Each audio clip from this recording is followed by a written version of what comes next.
Ibu Ani, selamat malam, selamat datang di Metro TV Newsroom. Apa kabarnya Bu malam ini? Baik, baik. Udah lama nggak kesini? Ini sudah lama nggak kesini ya Bu ya. Kita sebenarnya menunggu Ibu dari minggu kemarin, tapi terima kasih Ibu sudah menyempatkan untuk hadir bersama kami di sini. Ibu, tadi kan kita melihat ada informasi pengantar Bu. Ini saya mau disclaimer sebenarnya Bu. Saya penggemarnya Ibu. Disclaimer dulu. Saya penggemarnya Ibu, tapi saya akan berupaya pemirsa untuk tetap bisa berimbang ya pertanyaannya. Mendapatkan 6 sampai 7 penghargaan internasional sebagai the best finance minister. Iya, Bu Ani bagaimana perasaannya Bu? Masih merasa tersanjung? Kan bolak-balik jadi Menteri Keuangan terbaik tingkat regional, tingkat global, masih merasa tersanjung apa sudah biasa saja Bu? Malah udah lupa. Malah udah lupa ya? Udah lupa. Karena banyak hal sesudah itu kan kita memasuki tahun 2019. Waktu itu kan menutup 2018 dengan baik, penerimaan negara mencapai 102,5%. Itu adalah penerimaan yang cukup bagus disumbangkan oleh pajak, bea dan cukai, penerimaan negara bukan pajak, belanja negara juga bagus mencapai lebih dari 99% absorpsinya, dan indikator-indikator dari mulai pembangunan, kemiskinan menurun ke 9,66%, Gini rasionya sudah mulai menurun, penciptaan kesempatan kerja dengan tingkat pengangguran yang menurun di 5,3. Jadi kita merasa bahwa hasil kerjanya ada nih gitu, dan APBN-nya ditutup dengan baik gitu. Kemudian kita masuk tahun 2019. Tahun 2018 nggak terlalu mudah ya kalau diingat ya. Harga minyak diasumsikan 48 tiba-tiba naik sampai 80. Orang malah melihat saat itu lebih suram mestinya. Iya, betul. Dan kursnya kan waktu itu diasumsikan di bawah di sekitar 13.500 naik sampai 15.000 turun lagi. Jadi tahun 2018 itu sangat bergejolak, tidak mudah, dan orang punya memori, oh ini 10 tahun lalu ada krisis global, 10 tahun lalu lagi ada krisis Asia, jadi semuanya memiliki ketegangan. Jadi kita tutup dengan sangat bersyukur, alhamdulillah bahwa kita selesai, dan kita fokus ke 2019, jadi kayaknya selalu fokusnya kepada apa nih yang harus dihadapi, bagaimana menjaga ekonomi kita, bagaimana menjaga momentum yang baik. Bu Ani, pada waktu itu kalau tidak salah orang mulai worry untuk mengatakan apakah kita akan ada krisis ekonomi. Saya ingat betul pertanyaan itu selalu sering disampaikan ke Ibu Ani. Lalu orang pada ekonom meyakinkan bahwa tidak akan ada krisis ekonomi, tapi krisis nilai tukar mungkin ada. Tapi kelihatannya pergolakan-pergolakan itu di akhir tahun kan tampak bisa menjawab bahwa tidak akan ada krisis itu, bukan? Ya sebetulnya 2018 itu mengilustrasikan atau menggambarkan bagaimana kita mengelola ekonomi, mengelola APBN di dalam suatu situasi yang tidak selalu pasti gitu. Gejolak itu selalu saja terjadi, ada yang gejolaknya tinggi, kadang-kadang suasana agak lebih adem. Sama seperti kita berlayar, saya selalu menggunakan kata-kata berlayar. Kita membawa perahu besar, kadang-kadang laut itu tenang, udara bersih, cerah, kita lihat matahari, langit biru, kadang-kadang banyak sekali awan, hurricane terjadi, badai terjadi. Banyakannya Bu, langit yang cerah atau awan kelabu itu? Yang diingat yang lagi cerah supaya kita selalu bisa memiliki semangat maju. Tapi kita selalu waspada bahwa kadang-kadang awan itu muncul, badai itu bisa terjadi. Jadi kewaspadaan ada, tapi supaya kita tetap tidak hidup dalam ketakutan, kita selalu harus memikirkan bahwa selalu ada masa yang cerah dalam hidup ini. Tapi sekarang orang berpikir tentang tahun 2019. Karena Ibu kan yang memegang anggaran dan kemudian melihat dan membaca seluruh situasi ekonomi, termasuk ekonomi global. Orang mengatakan krisis global itu mendekat. Apa benar atau tidak? Ya kan selalu ngomong dulu tahun 2018 juga sama ya. Betul, Jadi sama. kita lihat saja sekarang apa yang memungkinkan terjadinya risiko di level global ini. Yang kita lihat ya, pertama hubungan Amerika sama RRT itu masih terus tidak pasti. Yang dulu namanya retorika perdagangan, perang dagang, sekarang menjadi betul-betul perang dagang. Sekarang ditambah dengan perang mengenai masalah teknologi yang disebut teknologi 5G. Dan itu menimbulkan geopolitik yang rumit dalam hal ini. Kita melihat harga minyak, OPEC dan kemudian non-OPEC, dan ketegangan di Timur Tengah, Venezuela terjadi. Jadi harga minyak yang tadinya naik, turun, dan sekarang ada sekitar di 55. Kita bertanya apakah harga minyak akan naik atau turun. Jumlah minyak dibandingkan kebutuhan minyak dunia, ekonomi dunia akan naik atau turun. Kemarin IMF, World Bank, OECD semua mengatakan bahwa tahun 2019 pertumbuhan ekonomi akan lebih lemah. Tadinya 3,9% menjadi 3,7, sekarang 3,5. Jadi ini semuanya menimbulkan dampak resiko yang bisa terbaca. Yang perlu diantisipasi. Yang harus diantisipasi. Nah, waktu 2018 suku bunga naik sekali oleh Jeremy Powell dari Amerika Serikat, terus dikritik sama Presiden Trump. Terus kemudian sekarang rada berhenti. Nah, itu jadi suasana rada berhenti sebentar. Itu dinamika globalnya begitu. Jadi kita lihat dinamika itulah rame pilpres. Itu yang global. Kalau dalam negeri adalah tahun politik atau bulan politik. Mohon maaf saya potong. Agar Bu Ani tidak lupa bahwa Bu Ani mendapatkan penghargaan. Ini kan kuartal ini banyak sekali persoalan. Ini ada informasi pemirsa. Ini adalah momen di mana saat Presiden di hadapan para Menteri Kabinet memberikan ucapan selamat kepada Sri Mulyani atas prestasinya yang dianugerahi gelar sebagai Menteri Keuangan terbaik. Ini biar Bu Ani nggak lupa. Ingat lagi. Ingat lagi ya. Malah lupa itu kalau ada selamat. Dahulu pada Menteri Keuangan.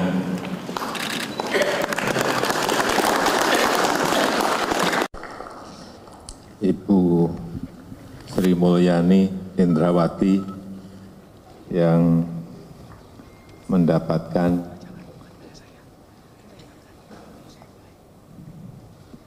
sebuah kepercayaan menjadi menteri terbaik, satu-satunya menteri terbaik dunia. Saya tak nyalami dulu.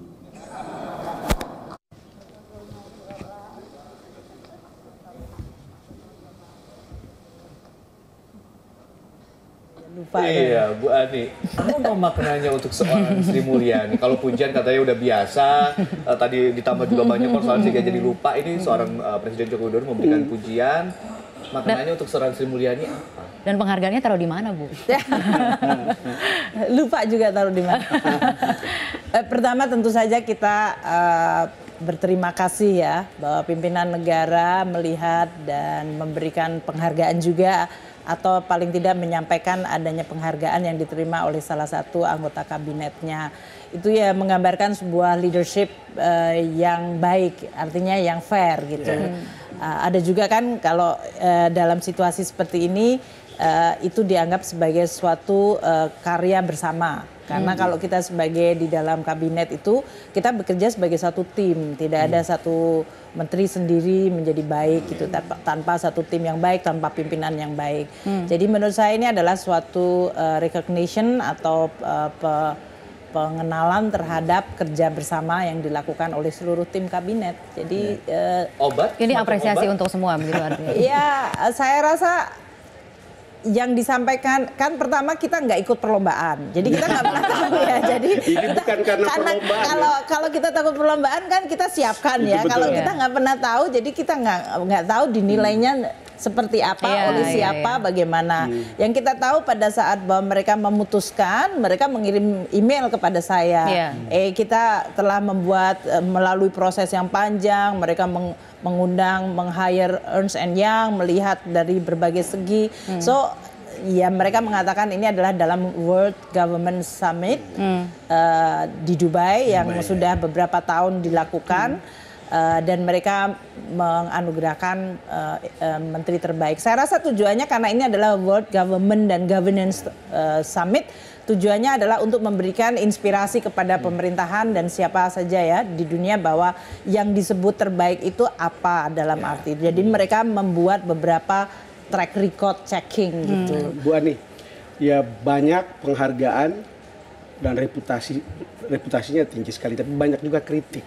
Kan begitu sekarang di tengah-tengah kegaduhan politik, kan sebagai pengelola anggaran. Kan kata orang tua saya kalau pohon tinggi, anginnya makin bertiup. Kan ada cerita politik yang mengatakan anggaran kita bocor, kan gitu.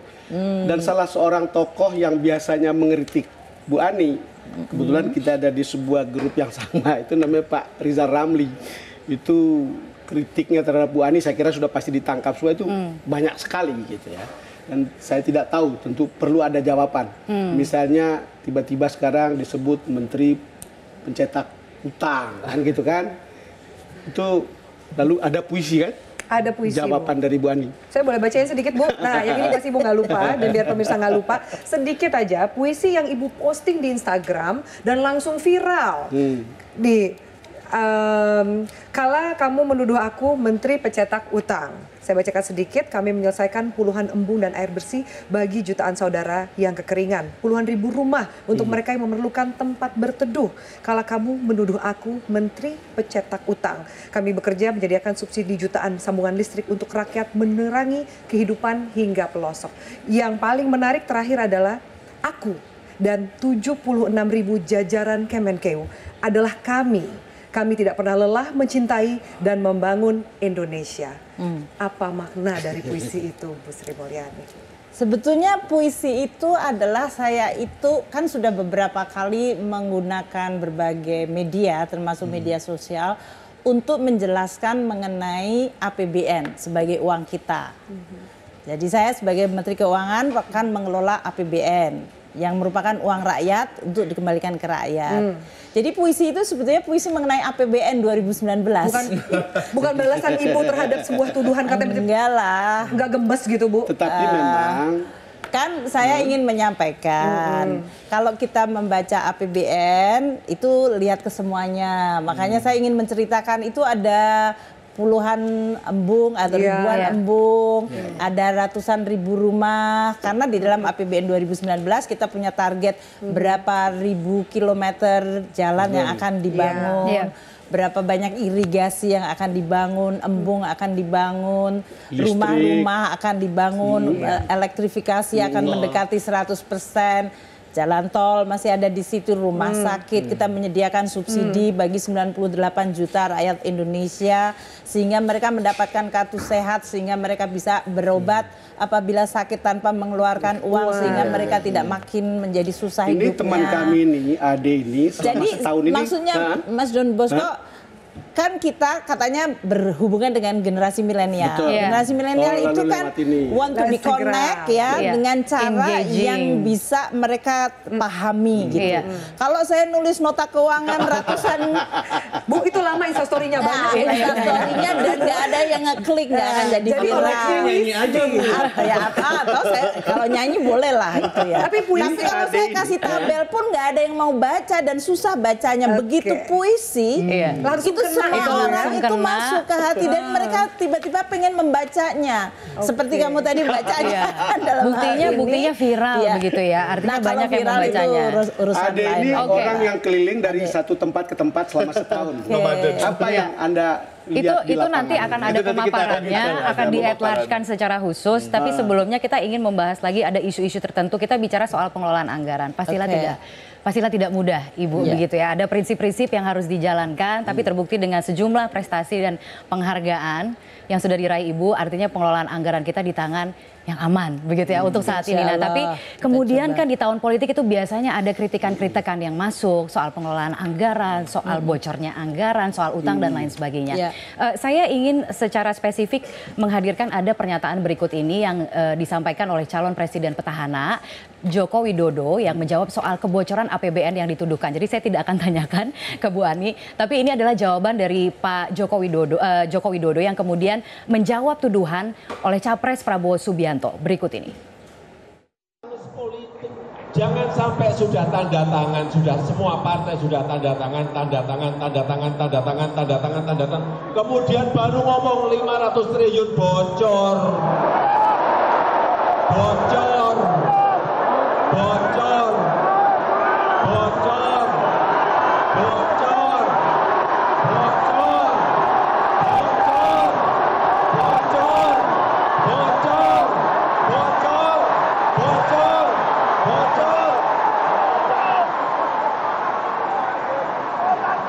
Bocor dari mana?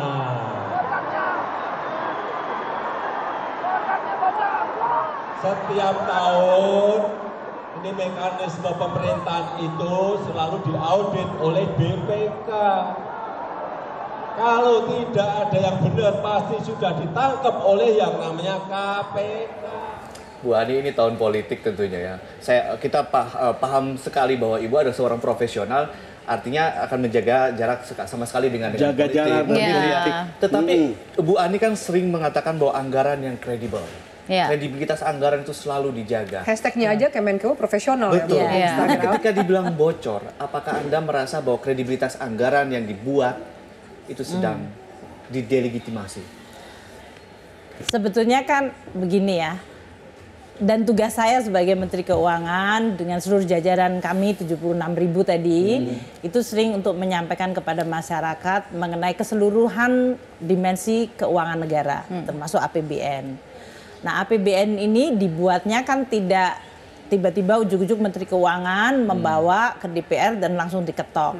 Itu prosesnya aja dari mulai bulan Maret kita membuat kebijakan ekonomi makro dan pokok-pokok kebijakan fiskal.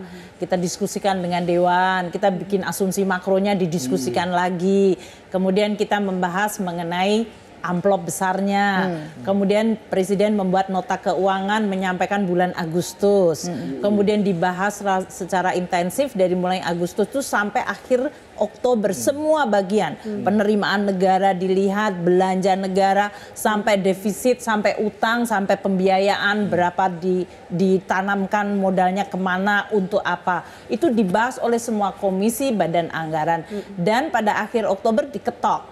Jadi termasuk postur APBN, berapa target penerimaan, berapa belanja negara, berapa tambahan utang tiap tahun, defisitnya bagaimana membiayai, itu semua dibahas.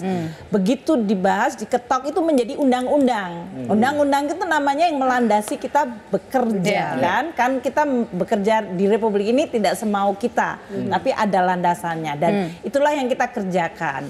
Nah, sesudah kita selesai menjalankan APBN, nanti penerimaan negara bisa lebih tinggi seperti sekarang 102%, bisa lebih rendah. Belanja negara ada yang tercapai, ada yang tidak tercapai. Defisitnya yang tadinya 2,19 menjadi hanya 1,76.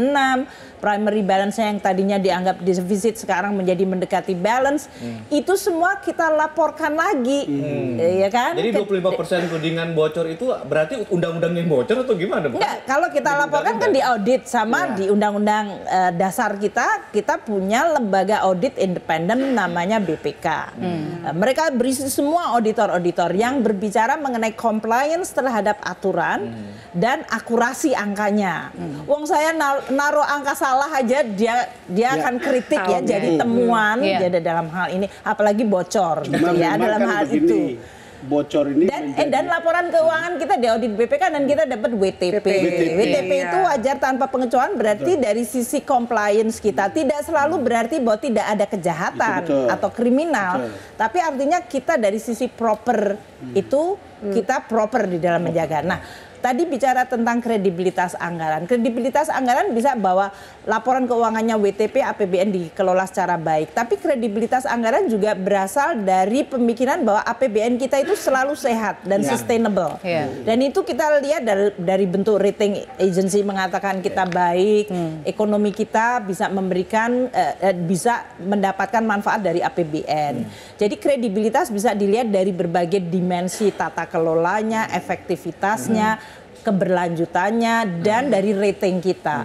Itu semuanya diakui. Dan kalau seandainya ada yang concern mengenai penggunaan anggaran yang salah atau korupsi, kita semua memiliki mekanisme. Kalau kita bicara tentang korupsi, kalau kemudian itu tertangkap oleh KPK, oleh kejaksaan, oleh kepolisian, ya itu dijalankan. Jadi proses mendingan Bu, kalau yang teriak bocor-bocor ini, Ibu sarankan bagaimana? Kalau misalnya bocor-bocor, 500 triliun Pak Jokowi mengatakan loh itu dikemanakan 525% dari. Saya kira kebocoran ini kan dipolitisasi jadinya, dan ini bukan hal baru. Tahun 2014 kan teriak bocor-bocor. Sudah pernah Musim hujan sih Bang ya. Lalu Pak Jokowi kembali sebut bocor-bocor.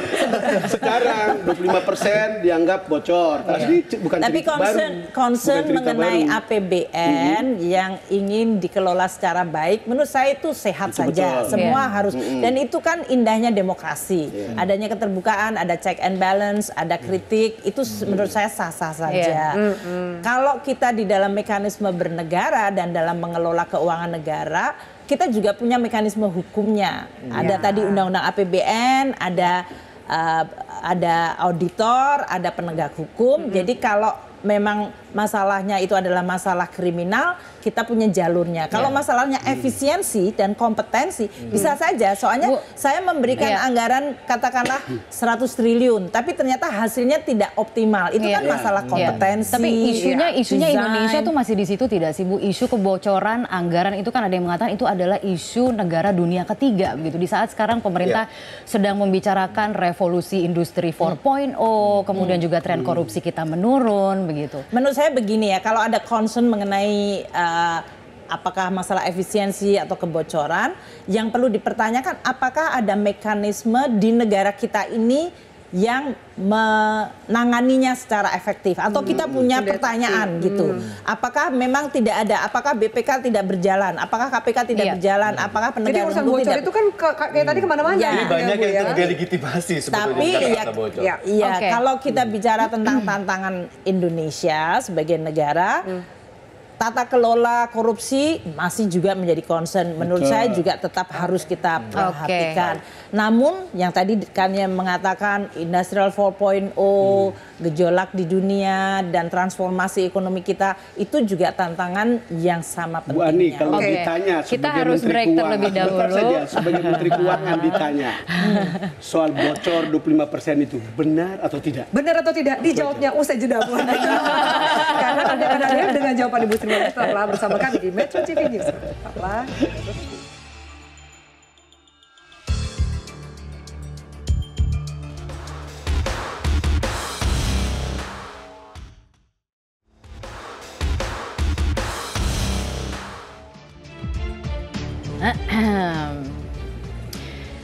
Ya pemirsa, Anda kembali bergabung bersama kami di Metro TV Newsroom dan kita langsung saja akan bergabung dengan Ade Mulia yang akan memaparkan lebih jauh mengenai penelusurannya selama 1 tahun terakhir untuk melihat bagaimana pembangunan infrastruktur dilakukan dan dampaknya terhadap masyarakat sekitar. Ade. Ya, baik kan ya, Bu Ani, Bang Don, Afi dan juga pemirsa. Tadi mungkin ada satu pertanyaan soal benarkah ada kebocoran atau tidak. Nanti mungkin kita akan simpan jawabannya nanti di segmen-segmen selanjutnya. Tetapi saya sebetulnya bukan penelusuran, tetapi mungkin testimoni begitu ya Bu Ani. Karena tadi saya akan memberikan testimoni terhadap puisi yang ditulis oleh Bu Ani tentang apa saja yang sudah dibangun dengan anggaran dikelola oleh Kementerian Keuangan. Ya, ini kalau data ini mungkin Bu Ani sudah sangat-sangat paham betul, tetapi kemudian yang ingin kita sampaikan kepada pemirsa bahwa di tahun 2014 sampai tahun 2018 ada pengurangan subsidi energi. Dari angka ini mungkin Anda bisa melihat detail angkanya di grafik ini turun secara signifikan dari tahun 2014 hingga 4 tahun hingga 2018. Kemana uangnya penghematan tersebut? Lari ke sini, yaitu kenaikan belanja infrastruktur, kesehatan, pendidikan, dan juga infrastruktur yang lainnya. Ini yang kemudian Pak Jokowi sendiri dalam momen wawancara ketika peluncuran buku mengatakan bahwa Pak Jokowi ingin masyarakat Indonesia tidak hanya menjadi masyarakat yang konsumtif, tetapi masyarakat Indonesia menjadi masyarakat yang naik kelas, yang tidak manja oleh subsidi. Nah, itu tadi. Kita akan ke berikutnya. Pembangunan infrastruktur diantaranya adalah membangun konektivitas. Apa sih pentingnya konektivitas? Saya di sini Bu Ani merasa beruntung karena saya masyarakat biasa, tetapi memiliki privilege untuk menyaksikan dengan kasat mata saya bagaimana. Tadi saya berpikir untuk apa sih bangun konektivitas? Tapi ternyata ketika saya mengelilingi Indonesia ini bagaikan serpihan-serpihan piring yang harus dirangkai. Makanya mungkin saya punya istilah namanya merangkai Nusantara. Salah satunya adalah tentu yang kita tahu ada jembatan, jalan raya, kereta api, bandara, dan juga pelabuhan. Soal bandara, Ada 10 bandara baru dan juga ada 408 bandara yang kemudian direvitalisasi di daerah-daerah terpencil dan juga rawan bencana. Ada satu cerita Bu Ani ketika saya ke Pulau Buru di Maluku. Di sana mereka sangat menyambut gembira bandara baru namanya Namniwel. Lalu saya berpikir, kok saya ini orang Jawa sentris, saya ini orang yang tinggal di Pulau Jawa. Bandara itu kan hanya diperuntukkan untuk orang-orang kaya, tapi tidak ternyata kalau di Indonesia Timur. Kenapa? Ketika ada gelombang tinggi, Pulau Buru, masyarakat di sana hanya bisa menggunakan pesawat. Artinya bandara ini sangat-sangat vital dan menjadi kebutuhan hidup sehari-hari masyarakat di sana. Bukan sesuatu yang mewah untuk saudara-saudara kita di Indonesia Timur. Bahkan di Papua, saya menyaksikan ibu-ibu menjual sayuran harus menggunakan pesawat. Bukan karena dia orang kaya, tetapi di jalan raya, jalanan darat itu tidak aman, Bu Ani. Sehingga bandara baru ini kemudian saya paham, oh ternyata memang bandara tidak untuk orang kaya saja. Ini mungkin maksud dari ini semua. Lalu kemudian juga pelabuhan. Ada 19 pelabuhan dan juga 8 pelabuhan sedang dibangun. Realitas pelabuhan di Indonesia yang kemudian saya saksikan adalah pelabuhannya di mana, kawasan industrinya di mana, masyarakatnya ada di mana, sehingga tidak terpadu, sehingga biaya logistik mahal. 27% terhadap PDB ya Bu Ani ya kalau tidak salah. Ini yang kemudian sedang kemudian dibangun oleh pemerintahan saat ini. Jadi saya terbuka kembali. Salah satu soal pelabuhan adalah soal tol laut. Saya berbincang dengan salah satu pengusaha di Namlea. Dia mengatakan dulu satu kontainer dia mendatangkan pupuk dari Surabaya ke Namlea, ke Maluku, itu membutuhkan 19 juta per kontainer.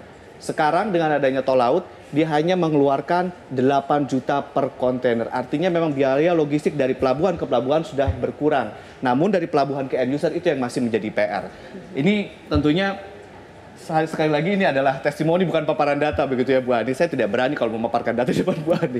Lalu kemudian berikutnya adalah ketahanan pangan. Ini yang kemudian saya bingung, kenapa Pak Jokowi bangun bendungan begitu besar, begitu banyak. Ketika saya ke Sukabumi, ketika Pak Jokowi bawa motor gede, kemudian itu yang menjadi viral ke masyarakat. Yang sebetulnya sangat disayangkan adalah kenapa proyek-proyek infrastrukturnya kemudian tertutup oleh viralnya naik motor itu. Nah, ketika di Sukabumi, yang saya lihat kemudian ketika hujan, kelebihan air maka banjir. Ketika kering, tidak ada air. Maka permasalahan di Indonesia dan pertanian di Indonesia adalah water management. Sehingga ternyata bendungan ini perlu begitu ya. Sehingga mungkin tadinya saya pikir ini buang-buang uang, bikin bangunan segala macam, bikin bendungan. Ternyata memang ini memang diperlukan, bahwa water management sangat diperlukan di Indonesia. Nah, menembus keterisolasian rakyat. Kita masih ingat mungkin waktu itu sempat beredar pemerintah gagal di Asmat. Ketika saya ada kesempatan berkunjung ke Asmat, ternyata luar biasa. Di Asmat itu bukan kantung suara, bukan secara politik kantung suara, tetapi di sana mereka itu tinggal di atas lumpur yang menurut riset dari PUPR menyatakan kedalaman lumpur itu mencapai 200 meter ke bawah Bu Ani. Sehingga membangun jalan dari rumah ke rumah itu harus membangun seperti jalan layang. Bayangkan 1 meter berapa rupiah yang harus dikeluarkan. Ini yang kemudian membuka mata saya menjadi mungkin tabayun sedikit begitu ya. Ternyata sulit juga ya membangun Indonesia. Artinya memang anggaran dibutuhkan sangat banyak. Itu yang Papua. Kemudian juga banyak lagi kawasan-kawasan yang lain. Nah, ini penyediaan hunian layak. Kita tahu bahwa bukan existing saja, kita backlog juga masih sangat tinggi. Tetapi masyarakat Indonesia saat ini banyak sekali dilanda bencana. Ini rekonstruksi juga ternyata pemerintah juga yang punya kewajiban merekonstruksi rumah-rumah mereka. Saya juga melihat bagaimana proses rekonstruksi, satu orang diberikan biaya stimulan 50 juta. Ini bukan biaya untuk uang tunai, tapi stimulan. Dan ini yang kemudian dilakukan oleh pemerintah, dan ini uangnya ya dari anggaran negara begitu. Pembangunan PLBN ini terakhir testimoni saya Bu Ani, saya ke Sekau, Papua, perbatasan antara Papua dengan Papua Nugini. Saya juga terheran-heran kenapa Indonesia membangun perbatasan sebegitu mewahnya di ujung timur Indonesia. Saya tidak habis pikir ini buang-buang anggaran, ini inefisien. Tetapi ketika saya lihat, Indonesia memang tidak punya perbatasan darat sedikit begitu ya. Tetapi ketika Malaysia sangat concern dengan cross border tourism dengan Thailand karena dia berbatasan darat dengan sana. Kemudian juga dengan Singapura.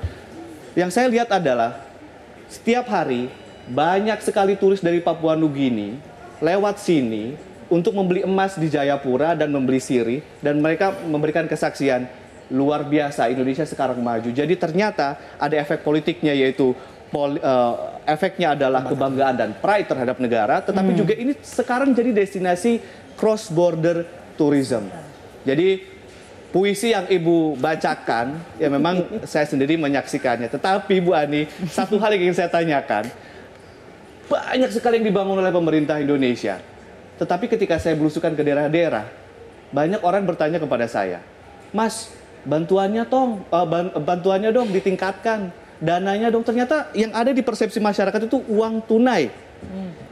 Ada gap ternyata Bu, pemerintah ingin membawa masyarakatnya maju dengan infrastruktur, tetapi masyarakat masih persepsinya adalah uang tunai.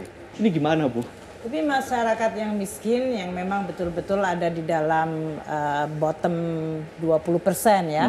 Dan pemerintah juga memperhatikan itu. Untuk tahun 2019 ini 10 juta masyarakat diberikan anggaran program Keluarga Harapan itu mencapai 34 triliun rupiah. Itu 2 kali lipat karena semenjak tahun 2015 belum disesuaikan dengan adanya inflasi. Jadi memang untuk masyarakat yang sangat miskin di dalam yang namanya program sosial kita yang mencapai lebih dari 387 triliun, jadi di luar yang infrastruktur, kita melihat masyarakat kita itu berbeda-beda kebutuhannya. Ada yang memang betul-betul kondisinya sangat miskin, sehingga keluarga ini memang perlu untuk mendapatkan cash plus beras atau bahan makanan. Itu 10 juta plus 15 juta masyarakat paling miskin ada di dalam segmen itu. Dan itu mendapatkan tadi 34 triliun plus beras untuk 15 juta. Dari mereka pun nanti di dalam dana desa kita mayoritas 70% adalah untuk cash for work, di mana masyarakat yang mungkin dalam 1 tahun hanya bekerja musiman 2-3 bulan, dia bisa mendapatkan padat karya, mendapatkan lagi income.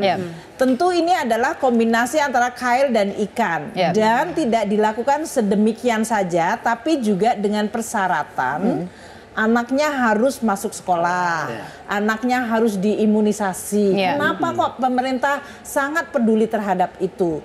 Anaknya harus yang kurang gizi diberikan asupan tambahan makanan bergizi. Karena kita ingin memutus kemiskinan antar generasi. Karena kalau keluarga miskin itu udah pasti anaknya akan jadi miskin. Gitu ya, Bu. Dan tidak mungkin kalau kita tidak melakukan intervensi secara terus-menerus.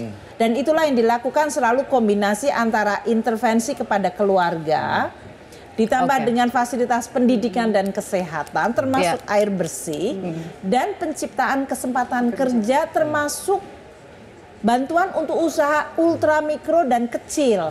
Jadi ini semuanya adalah yang disebut jaring pengaman untuk masyarakat karena mereka memang sangat vulnerable, mereka sangat rapuh. Baik, kan sebenarnya ada konsep-konsep lainnya pembangunannya sekarang ini kan mulai diarahkan tidak hanya ke soal infrastruktur, tapi sedikit demi sedikit mulai diarahkan ke pembangunan manusia, human capital. Itu menjadi salah satu isu penting yang sekarang itu juga menjadi prioritas dari pemerintah. Ini yang mungkin akan kita bahas sesaat lagi karena tidak terasa soal bonus demografi ini kita kan semakin. Tetapi kesaksian Ade memang hebat. Kesaksian Ade memang benar-benar dia turun ke lapangan berarti selama 1 tahun.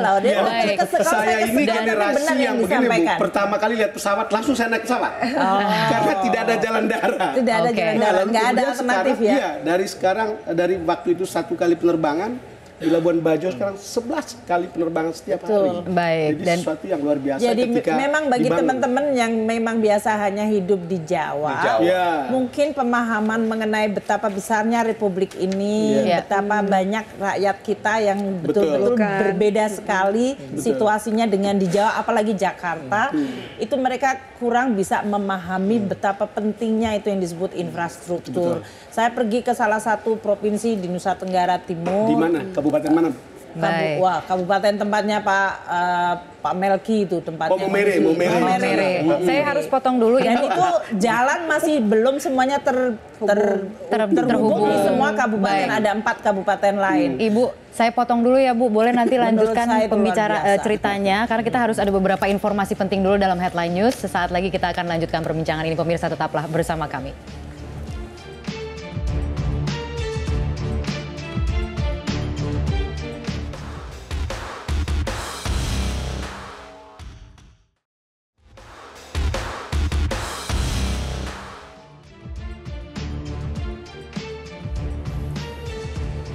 Oke, baik pemirsa, terima kasih Anda masih bersama kami. Kita lanjutkan bersama dengan Ibu Sri Mulyani. Bu, kalau kita bicara soal tadi SDM, ada beberapa pertanyaan yang kita simpan, tapi ngomongin dulu soal SDM. Apa artinya nanti pemerintah akan mengurangi belanja infrastruktur atau nanti bakal seperti apa sih, Bu?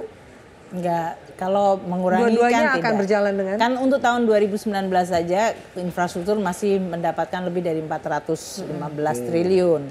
Tapi pendidikan itu mencapai hampir 492 triliun, hampir 500 triliun. Dan kesehatan 123 triliun. Kalau ditambah dengan program pengurangan kemiskinan itu jumlahnya bisa mencapai lebih dari 700 triliun. Jadi kalau kita bicara tentang Presiden menyampaikan bahwa saatnya kita melihat kepada sumber daya manusia secara lebih bold, lebih tegas, lebih banyak, lebih signifikan. Namun untuk masalah infrastruktur ini akan tetap terjaga. Hanya investasi yang besar-besar mungkin sudah cukup selesai seperti 35.000 megawatt. Itu juga menggunakan kerjasama dengan swasta. Jalan tol banyak juga dengan kerjasama swasta. Jadi yang dibutuhkan sekarang konektivitas untuk daerah-daerah yang makin remote dan juga itu membutuhkan banyak sekali skema yang mungkin kita berikan dalam bentuk kerjasama publik dan badan usaha atau swasta. Kita sudah punya instrumennya seperti kita memberikan jaminan, kita memberikan viability gap, kita memberikan availability payment. Itu semuanya untuk menarik swasta ikut mendanai, tapi tidak menimbulkan pengaruh atau persoalan terhadap keberlangsungan fiskal kita. Nah, untuk pendidikan kita mengharapkan anggaran pendidikan dan terutama untuk pengurangan kemiskinan bisa fokus kepada masalah kualitas selain kuantitas tadi. Karena kalau kita bicara 492 triliun itu lebih dari 200 triliun untuk gaji guru. Lebih dari sekitar 60 triliun untuk bantuan operasi sekolah. Jadi kemudian naik ya Bu kualitas SDM kita. Beasiswa 470.000 mahasiswa itu dalam bidik misi. 20 juta anak-anak SD yang kurang mampu mendapatkan kartu Indonesia Pintar. Bu Ani, bulan lalu kira-kira kita kumpul dengan Pak Jokowi tentang pembangunan SDM ini. Pada waktu itu dibilang bahwa ini pendidikan advokasi itu akan betul-betul diutamakan. Ya, vokasi akan menjadi salah satu. Bahkan begini, pada waktu itu dibilang bahwa akan ada ratusan ribu orang akan dilatih di luar negeri. Atau kita akan datangkan puluhan ribu pelatih dari luar negeri untuk melatih jutaan orang kita di sini. Itu kan berpengaruh. Apakah ini bagian dari proses ini sebetulnya? Sudah dimulai dan memang untuk tahun 2019 saja jumlah anggarannya sudah meningkat cukup besar untuk vokasi. Tapi kalau memang dibandingkan dengan total anggaran pendidikan yang mencapai 492 triliun, kalau vokasi sekarang mungkin sekitar 27 triliun mungkin tidak banyak. Indonesia memang kalau dilihat dari sistem pendidikan dibandingkan negara-negara yang sudah lebih maju, yang menghasilkan pekerja di bidang vokasi yang cukup banyak, itu karena komposisi di dalam sistem pendidikannya antara vokasi dengan yang umum itu 50%. Kita itu sekarang vokasi itu masih di bawah 20%. Sehingga memang akan membutuhkan perubahan yang cukup signifikan. Presiden menginginkan adalah mulainya apakah dari mulai kayak Menteri Tenaga Kerja, Menteri Perindustrian, Menteri Pertanian, itu untuk seluruh pelatihan yang diberikan kepada para pekerja, termasuk kita sekarang menggodok suatu kebijakan bagaimana supaya perusahaan-perusahaan, kalau di Jerman itu mereka juga melakukan training, untuk kemudian mereka bisa pakai sendiri plus untuk mereka bisa masuk ke pasar tenaga kerja. Nah, untuk perusahaan yang melakukan itu kita berikan insentif pajak yang disebut deduction 2 kali. Jadi kalau saya ngelatih 10 orang dengan biaya 20, yang bisa dikurangkan pajaknya 20 tadi biaya untuk melatih plus tambah 20 lagi, jadi double deduction. Sehingga saya bisa teringankan itu negara-negara mana Bu yang tertarik untuk kerjasama? Kalau kita bicara tentang bagaimana, ini kan segmennya akan berbeda-beda. Kalau kita bicara tentang vokasi yang sifatnya engineering, kita bicara tentang Jerman, kita bicara tentang masalah hospitality, banyak yang bicara tentang negara Eropa seperti Swiss. Kalau kita bicara tentang IT, bisa bicara tentang India. Kita bicara tentang bagaimana mengimprove guru, kualitas guru. Karena bagaimanapun juga ini adalah apprenticeship yang bisa dilakukan melalui bimbingan atau coaching. Bu Ani, sektor yang akan diprioritaskan itu artinya Apa Bu untuk Sebetulnya pembangunan kalau kita manusia? lihat Indonesia ya, Pendidikan.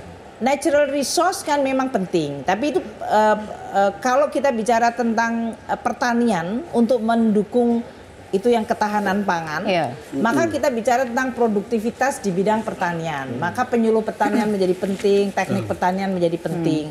Kalau kita bicara tentang manufacturing, kita bicara tentang makanan, minuman, dan tekstil, itu juga, dan termasuk elektronik serta otomotif.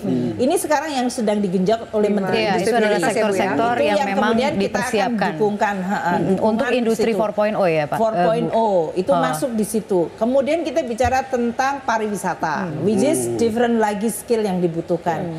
Jadi Indonesia sebetulnya memiliki pilihan. Dan oleh karena itu kalau kita hanya satu bidang pasti enggak. Seperti kita memberikan tax holiday, sekarang ada 18 bidang sektor usaha yang bisa masuk. Dari mulai ekonomi digital sampai bidang tadi, petrochemical, pharmaceutical, karena sekarang dengan Indonesia makin menjadi middle income, kita banyak sekali middle income groupnya, kebutuhan terhadap konsumsi dan berbagai produk yang sifatnya pharmaceutical maupun produk derivasi dari petrochemical menjadi sangat banyak. Sehingga kalau kita bicara tentang butuh refinery di Indonesia sekarang, petrochemical, ini karena memang sekarang size ekonomi kita membutuhkan. Nah Ibu untuk menghindari jebakan, kan dikatakan seperti itu, jebakan middle income trap, begitu kan ada dua faktor itu yang dikatakan, harus ada pembangunan infrastruktur, harus ada pembangunan human capital atau SDM-nya untuk mempersiapkan diri supaya kita bisa keluar dari jebakan itu. Betul. Tapi kuncinya Ibu melihatnya apa? Sebetulnya nggak cuma dua ya, kalau middle income trap, karena itu adalah studi dari Bank Dunia. Tapi kita punya peluang ya Bu, untuk naik kelas itu kita punya peluang. Semua negara punya peluang, tapi banyak negara yang tidak sukses. Yang nggak sukses itu karena yang apa Bu? Tidak sukses biasanya pertama adalah ya 3 hal. Infrastrukturnya lag behind. Kemudian sumber daya manusia, dia mengeluarkan anggaran tapi tidak menjadi lebih produktif. Jadi skill dan produktivitas menjadi penting. Yang ketiga, institusinya lemah.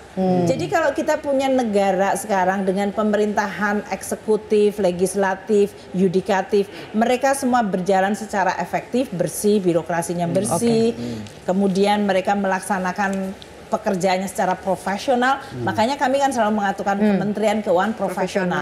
Karena ini adalah bagian dari kami ingin terus mengatakan bahwa, hey, Republik ini nggak akan bisa maju terus kalau institusi-institusi penting tidak menjadi kompeten dan profesional dan bersih. Bu, bicara soal profesional investasi, kita juga ingat, kita mungkin mudah-mudahan nggak lupa nih ya, tapi kilas balik beberapa tahun lalu, biasanya kita lihat seorang Sri Mulyani itu kan kalem, lembut gitu, tapi tetap tough gitu.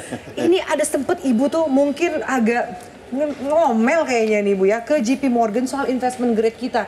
Apa sih sebenarnya yang mungkin Ibu rasa perlu luruskan, dan itu negurnya tuh gimana Bu? Sebetulnya kan begini ya, di dalam kita mengelola negara kita, reputasi dan track record itu penting. Gak ada orang bilang, oh saya itu kredibel kalau dia cuma ngomong sendiri. Yang ngakuin orang lain. Jadi nggak bilang saya hebat, nggak ada. Hebat, yang dibilang puji yang sendiri. hebat tuh orang lain. Apakah benar kita itu baik atau tidak? Nah, di dalam mengelola perekonomian dan keuangan negara kan kita punya rambu-rambu.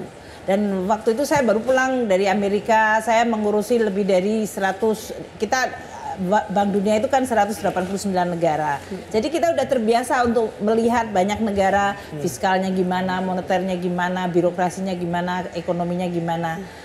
Waktu saya kembali ke Indonesia tentu ada tantangan waktu itu. APBN kita dalam kondisi yang sulit sehingga harus dilakukan beberapa penyesuaian. Namun dalam situasi seperti ini, saya merasa bahwa Indonesia ada di dalam arah yang benar, dan ambisi kita untuk katakanlah mengurangi defisit, menjaga APBN kita tetap kredibel tadi, sustainable, defisit kita selalu di bawah 3% sesuai dengan undang-undang.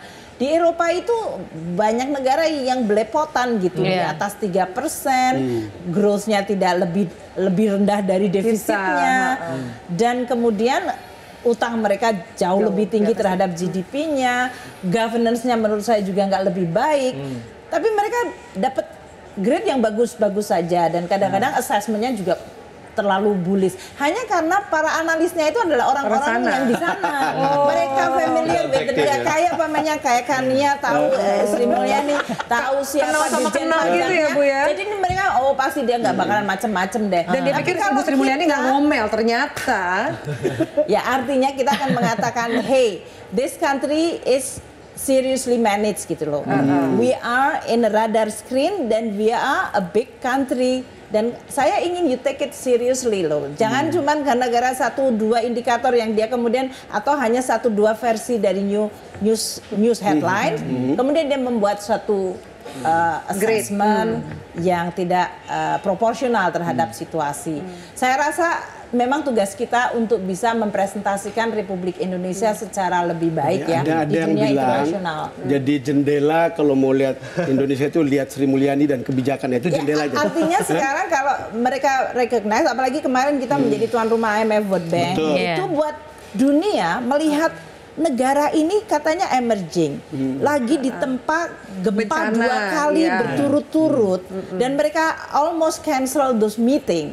Dan begitu mereka datang, dari mulai di airport sampai mereka di hotel, Gunung Agung meletus. Dan mereka nggak yakin ini negara akan bisa nggak sih menerima tamu segini banyak. Kami berdua ada di tempat pada waktu itu ada di situ, Bu Ani. Very impressive from the very beginning. Mereka datang sampai mereka nggak kepingin pulang, bahkan nambah, dan mereka berjanji akan bawa Bu Ani, anak. kami di sana pada waktu itu dan kita tahu komplimen orang-orang di bawah. Jadi kita dengar mereka bicara luar soal biasa. kesuksesan Dan itu. saya sangat very proud ya terhadap dari mulai LO kita, masyarakat Bali, luar biasa. Jadi kemudian itu membuka mata mereka, kita pikir ini emerging country, middle low income country. Ternyata dalam situasi dia dihadapkan bencana, mereka bisa melakukan penyelenggaraan yang menurut mereka sempurna. Dan kita tapi masih bisa. ya nggak sih, Bu? Bagaimana dunia internasional mungkin memandang kita underestimate gitu. Sebelum kan mereka datang kalau mereka sendiri. underestimate kan hanya membuktikannya kan 2 hal saja. Mereka lihat angka-angka dan cerita, dan mereka datang dan melihat. Dan oleh karena itu tabayun. Makanya kalau kita punya reputasi, kalau sekarang Sri Mulyani disebutkan tadi Menteri Keuangan terbaik. Buat saya itu adalah untuk membuka kepada mereka mengenai, negara ini serius loh dikelolanya. Kita bahkan kalau dibandingkan negara lain yang APBN-nya amburadul, we are so serious. Tadi Anda mengatakan bahwa APBN kita dikelola dengan baik. Kemudian kalau kita lihat juga secara statistik daya saing kita ternyata lebih baik dari tahun ke tahun. Apa yang Ibu lihat Indonesia 5 tahun ke depan jika kita masih dengan track yang seperti ini? Saya ingin tambahkan, kalau misalnya vokasi tadi akan berjalan, ini kan sebuah terobosan yang membuat kita punya lompatan terhadap kualitas sumber daya, skill kita akan lebih bagus. Menyambung pertanyaan Ade yang berkaitan dengan ini juga, gimana? Ya pertama ya, kalau dari sisi ekonomi, kalau pertumbuhan momentumnya tetap terjaga, penciptaan kesempatan kerja terjadi, kemiskinan menurun, kita punya middle class yang akan makin besar. Kalau sekarang kita bicara 50 juta, mungkin akan naik menjadi 75 juta. Kita bicara dengan middle class yang makin besar, banyak industri-industri yang tadinya tidak visible menjadi visible. Ini sendiri daya beli dari Indonesia yang mencapai 267 juta dengan middle class mencapai 70 juta, itu suatu daya tarik yang luar biasa. Jadi hal-hal seperti ini harus dilanjutkan dan berlanjut. Infrastruktur akan tetap butuh pasti. Investasi SDM itu tidak hanya berhenti di 1 tahun, 5 tahun, 10 tahun. Karena kalau orang pendidikan dari mulai lahir sampai dia lulus perguruan tinggi itu butuh lebih dari 20 tahun. Jadi keberlanjutan dari program-program yang komit terhadap meningkatkan fondasi Indonesia dan produktivitas skill yang seperti selama ini ditunjukkan oleh Presiden Jokowi, menurut saya adalah suatu komitmen yang harus terus dijaga oleh mereka. Jadi yang konsistensinya begitu ya. Jangan sampai mulai dari nol lagi begitu ya. Tidak mulai dari nol lagi, dan kita juga bisa terus memperbaiki program yang sudah ada. Karena selalu ada room for improvement, selalu ada ruang untuk perbaikan.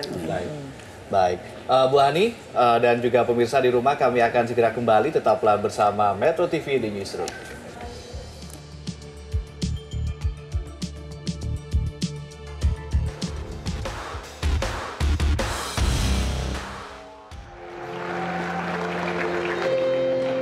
Saya sebetulnya tadi diam saja karena mendengarkan Ibu Ani sedang bersenandung gitu. Bersenandung. Bu, itu kalau nggak salah Bersenandung tentang lagu. Tadi jatuh itu cinta Tentang atau lagu. apa? Lagu itu lagu Batak. Ibu Ani orang Jawa. Lagu itu artinya kalau tidak salah meminta maaf.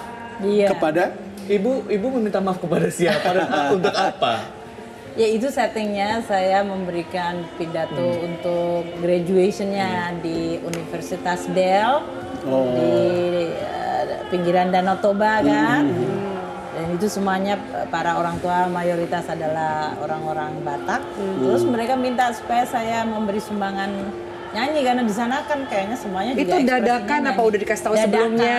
Dadakan. Suara merdu banget.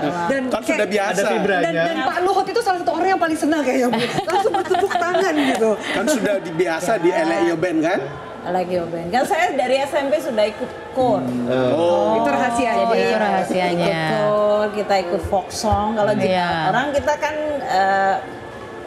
generasi baby boomer, nggak milenial. Jadi anak-anak sekarang nggak tahu folk song itu apa. Bu, Ibu Zaman masih kategori kita- milenial, tapi Aku senior kolonial. milenial, Bu. Sekarang ada kategori di dalam kolonial, Bu. Senior milenial. Milenial.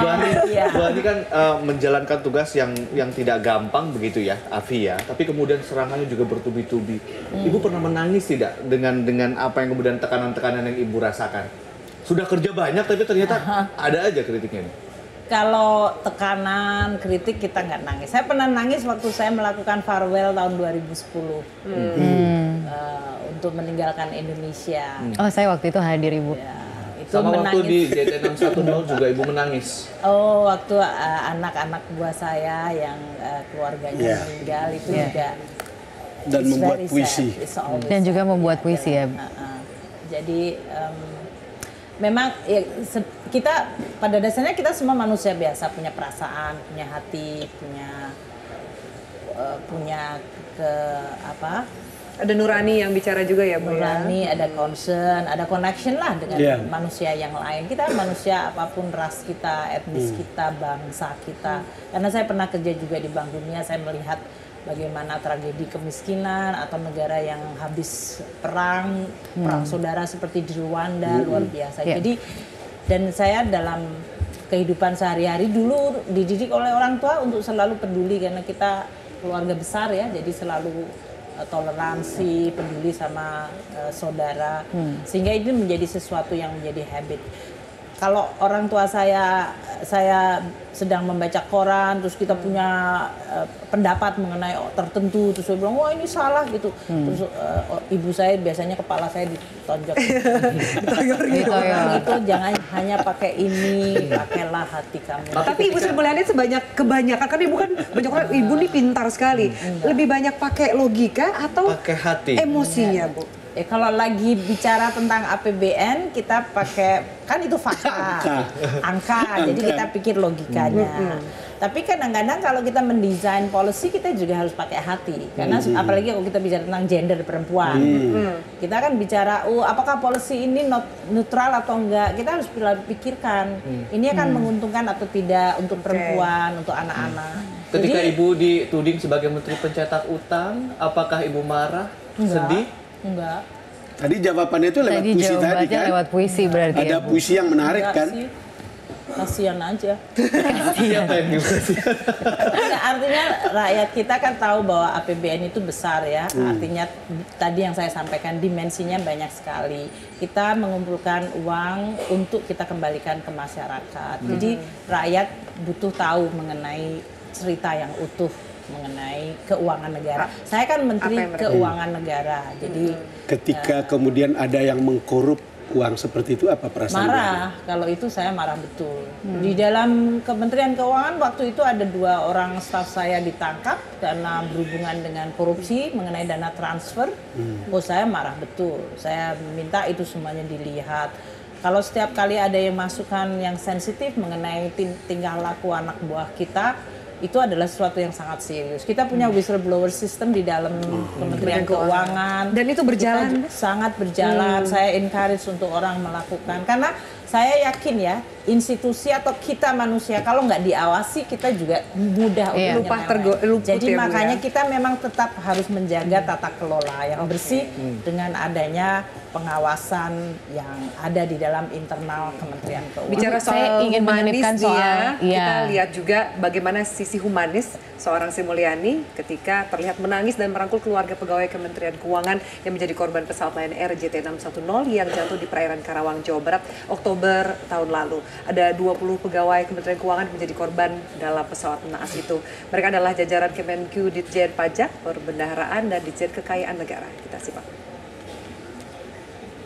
Nah, Ibu ini jujur saya aja terenyuh ya Bu ngelihat foto ini, bagaimana Ibu tuh udah bukan seorang pimpinan tapi menjadi ibu buat semua karyawan yang ada, terutama juga menjadi ibu untuk keluarga yang ditinggalkan. Ibu bisa cerita sedikit mengenai saat itu? Itu kan hari Senin ya, kita lagi rapat, terus kemudian ada WhatsApp masuk, kita lagi rapin nih, dan saya kaget. Karena kita sebenarnya kalau sedang rapat kan kita nggak lihat. Terus anak buah saya mengatakan, Bu ada kecelakaan. Terus saya lihat, jumlah korbannya banyak sekali gitu. Jadi kita coba cari tahu di pesawat itu dari manifestnya berapa jumlah anggota dari Kementerian Keuangan. Kemudian saya bilang, saya kepengen pergi ke Cengkareng untuk saya pasti di sana keluarga udah ke sana. Tapi kemudian kita lihat dulu ke command centernya untuk lihat, dan di sana sebenarnya kita udah lihat pecahan dari pesawat itu. Jadi waktu saya ketemu sama mereka, ya artinya keluarga mereka kan, kita semuanya kan we never know when to say goodbye gitu ya. Jadi tadi pagi ceritanya itu semuanya itu sangat menyentuh hati. Semuanya hampir sama. Kami berangkat, kami subuh bersama, kemudian dari subuh kita berangkat mengantarkan ke airport. Dan dia nggak akan pernah ketemu lagi sama istri atau suaminya. Saya rasa itu adalah sesuatu yang siapapun yang punya hati pasti akan tersentuh ya. Dan saya tanya gimana anaknya, mereka bilang ada anaknya yang biasanya weekend dia sudah pergi ke boardingnya dan sekarang. Jadi saya merasa itu adalah sesuatu yang sangat tragis dan menyedihkan ya buat kita semua. Jadi saya lihat apa yang bisa kita lakukan sebagai institusi. Saya ingat Ibu bilang peluklah atau apapun lah. Siapa tahu sebelum pamit berangkat kerja, betul. Terlebih Ibu sendiri adalah abdi negara juga begitu, sama seperti mereka ini. Artinya it can happen to anyone gitu kan. Kita nggak pernah tahu. Kita sering naik pesawat, kita nggak pernah tahu. Jadi kalau kita selalu merefleksikan bahwa apa yang dialami, diderita oleh mereka itu bisa terjadi, dan oleh karena itu sebagai pimpinan di Kementerian Keuangan kan bagaimana saya bisa meringankan secepat mungkin dan sebesar mungkin. Karena kita nggak pernah tahu ya Bu, bisa jadi untuk besok kita tidak punya waktu lagi. Terima kasih banyak. Terima kasih banyak Ibu telah bergabung bersama kami 1,5 jam tidak terasa ya Bu Ani. Terima kasih sekali lagi sudah berbagi cerita dengan kami, dan langsung saja kita mengucapkan selamat tinggal kepada audiens yang sudah bergabung bersama kami di Metro TV Newsroom. Kita jumpa kembali pekan depan di jam yang sama.